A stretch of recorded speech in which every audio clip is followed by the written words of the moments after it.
नमस्कार बंधुरा तोमरा सबाई केमन आछो आशा करी भालो आछो एबं सुस्थ आछो। और आज के अनेक दिन परे तोमादेर जन्य निये चले एलाम नतून एकटा भिडियो।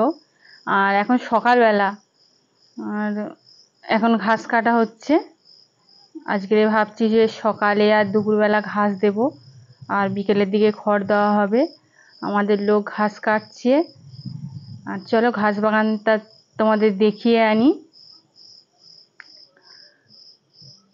झड़ হয়েছিল, ঝড়ের পরে ঘাসগুলো শুয়ে পড়েছিল আর অনেক ঘাস নষ্ট হয়ে গেছে। আর এখন যেহেতু বর্ষাকাল চলে আসছে, এখন অনেক ঘাস নষ্টও হয়ে যাবে। আবার ফের বর্ষার শেষে পুজোর সময়ের দিকে আবার নতুন করে লাগাতে হবে।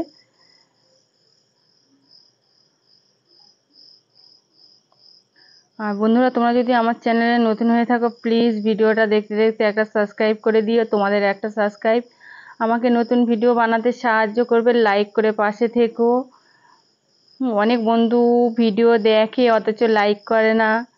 প্লিজ তোমরা লাইক করো, তাহলে বুঝবো যে আমার ভিডিওটা তোমাদের ভালো লেগেছে। কমেন্ট করে জানিও ভিডিওটা তোমাদের কেমন লাগলো। আর ভালো লাগলেও জানিও, খারাপ লাগলেও জানিও। আর ভিডিওটা বেশি বেশি করে শেয়ার করো। এই ধরনের ভিডিও যারা দেখতে চায় বা যারা নতুন ছাগল পুষছে, হ্যাঁ, কিভাবে ঘাস চাষ করা, ঘাস খাওয়ানোর পদ্ধতি কিভাবে তারা অনেকে জানতে চায়, জানার আগ্রহ হয়, তাহলে প্লিজ ভিডিওটা শেয়ার করে দিও। দেখো এখন ঘাস বাগানে এসেছি। ঘাস দেখো 1 ইঞ্চি 1.5 ইঞ্চি রেখে কাটা হচ্ছে আর অনেক ঘাস নষ্ট হয়ে গেছে। ঘাসের যে গোড়ায় যে পাতাগুলো থাকে সেগুলো অনেক নষ্ট হয়ে গেছে ঝড়ের পরে। আর আগে বেশ 7টা 8টা ঘাস কাটলে মোটামুটি দুবারের ঘাস হয়ে যেত। এখন এক লাইন ঘাস কাটলেও এক লাইনে বেশ 12-13টা করে ঘাসের মাদা আছে, কাটলেও মানে দুবার ঘাস হয় না। এতটা ঘাস মানে নষ্ট হয়ে গেছে, কমে গেছে। আর ঘাস কাটার পরে দেখো ঘাসের গোড়াগুলো কত সুন্দর করে এইভাবে পরিষ্কার করে দিতে হয়, যাতে ঘাসের মানে বেরোতে যে নতুন করে যেগুলো বেরোবে যেন সুন্দরভাবে বেরোতে পারে।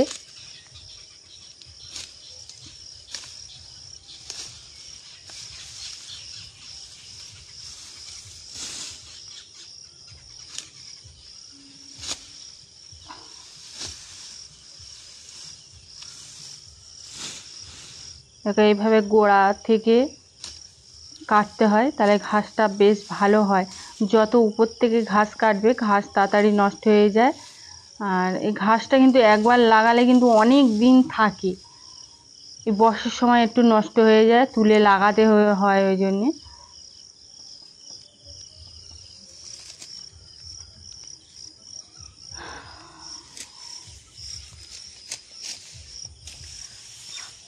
এই দিকেরগুলো আগে কাটা হয়েছিল, ওগুলো দেখো সব মানে সব ঘাস বেরিয়ে গেছে। এবারে শুধু সার দিতে হবে, দিলে গাছটা আরও ভালো হবে, সুন্দর হবে। আর গাছের যে মাদাগুলো দেখো 1-1.5 হাত, মানে 1.5 হাত হবে দূরে দূরে লাগানো, কেন ওরা অনেক গোছ নিয়ে ওঠে তো।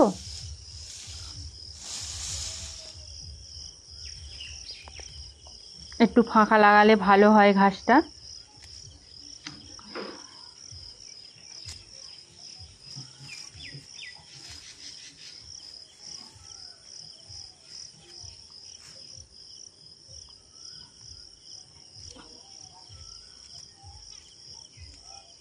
এইভাবে গোড়াগুলো পরিষ্কার করে দিতে হয়। দেখতেই পাচ্ছ তোমরা কিভাবে পরিষ্কার করছে। আর আমাদের এখান থেকে প্রচুর লোক ঘাসের কাটিং নিয়ে যাচ্ছে, প্রচুর লোক ফোন করে প্রতিদিনই ঘাসের কাটিং নিতে আসার জন্যে। আর তোমাদের কারোর যদি ঘাসের কাটিং লাগে অবশ্যই এসে নিয়ে যেতে পারো। এখানে কোনো পয়সা লাগে না, বিনা পয়সায় দেওয়া হয়। শুধু এসে একটু কষ্ট করে নিয়ে যেতে হবে। আর দেখো ঘাস কেটে নিয়ে এসছে আর আমি ছাড়িয়ে ছাড়িয়ে ঘাস পরিষ্কার করছি। মানে ঘাসের গায়ে যে নোংরা যে মোড়া পাতাগুলো লেগে আছে ওইগুলো পরিষ্কার করছি। এইভাবে পরিষ্কার করে দিলে ভালো হয়, নোংরা ঘাসগুলো থাকলে ওইগুলো থেকে মানে কৃমির আশঙ্কা থাকে। আর নোংরা কোনো জিনিস খাওয়ানো ভালো নয় ছাগল হলেও।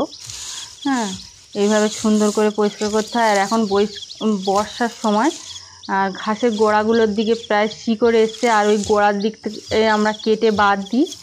আর অনেক লোক নিয়ে যাচ্ছে, প্রতিদিনই লোক আসছে নিতে। আর তোমাদের যদি কারোর লাগে অবশ্যই নিয়ে যেতে পারো বন্ধুরা। আমাদের ফোন নাম্বার হলো, যোগাযোগ নম্বর হলো 9836648032। আর আমাদের বাড়িটা হলো দক্ষিণ 24 পরগনা, আমাদের থানা হলো বাসন্তী, আর আমাদের গ্রামের নাম হলো জ্যোতিষপুর।